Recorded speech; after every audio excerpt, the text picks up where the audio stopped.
Hi friends, cake decorate ചെയ്തെടുക്കാനായിട്ട് whipping ക്രീമോ rose flower വരയ്ക്കുന്ന നോസിലോ ഒന്നുമില്ലാതെ ബിസ്ക്കറ്റ് വെച്ചിട്ട് വളരെ എളുപ്പത്തിൽ റോസ് ഫ്ലവർ റെഡിയാക്കി എടുക്കുന്നത് എങ്ങനെയാണെന്ന് നമുക്കൊന്ന് നോക്കാം.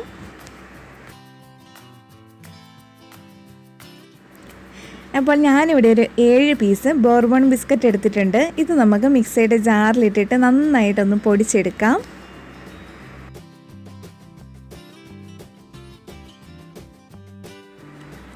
അങ്ങനെ ഞാനിവിടെ ബിസ്ക്കറ്റ് നന്നായിട്ട് പൊടിച്ചെടുത്തിട്ടുണ്ട്. ഇത് നമുക്കൊരു ബൗളിലേക്ക് മാറ്റാം.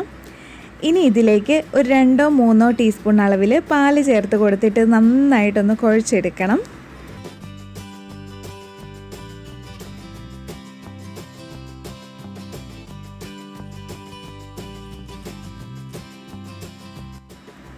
അങ്ങനെ പാല് ചേർത്തിട്ട് നന്നായിട്ട് കുഴച്ചെടുത്തിട്ടുണ്ട്. ഇനി ഇതിൽ നിന്ന് നമുക്ക് കുറച്ച് എടുത്തിട്ട് ബോൾസാക്കി ഒന്ന് പരത്തിയെടുക്കണം. അപ്പോൾ ഞാനിവിടെ ഒരെണ്ണം പരത്തിയെടുത്തിട്ടുണ്ട്. ഇതുപോലത്തെ 4 എണ്ണവും കൂടെ നമുക്ക് റെഡിയാക്കാം. അങ്ങനെ ഇപ്പോൾ ടോട്ടൽ 5 എണ്ണം എടുത്തിട്ടുണ്ട്. ഇത് നമുക്ക് മെല്ലെ ഒന്ന് റോൾ ചെയ്തെടുക്കാം.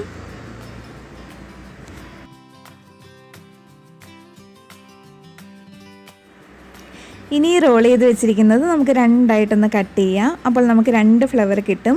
ഇതുപോലെ ബാക്കിയുള്ള ബിസ്ക്കറ്റിൻ്റെ ആ ഡോ വെച്ചിട്ട് നമുക്ക് ഫ്ലവർ റെഡിയാക്കി എടുക്കാം. അപ്പോൾ ഇനി മുതൽ വിപ്പിംഗ് ക്രീം വെച്ചിട്ട് റോസ് ഫ്ലവർ വരയ്ക്കാൻ അറിയാത്തവർക്ക് ഈ ഒരു രീതിയിൽ ഫ്ലവർ റെഡിയാക്കിയിട്ട് കേക്ക് ഡെക്കറേറ്റ് ചെയ്തെടുക്കാം. അപ്പോൾ വീഡിയോ ഇഷ്ടമായാൽ ലൈക്ക് ചെയ്യാനും ചാനൽ ആദ്യമായിട്ട് കാണുന്നവർ സബ്സ്ക്രൈബ് ചെയ്യാനും മറക്കല്ലേ.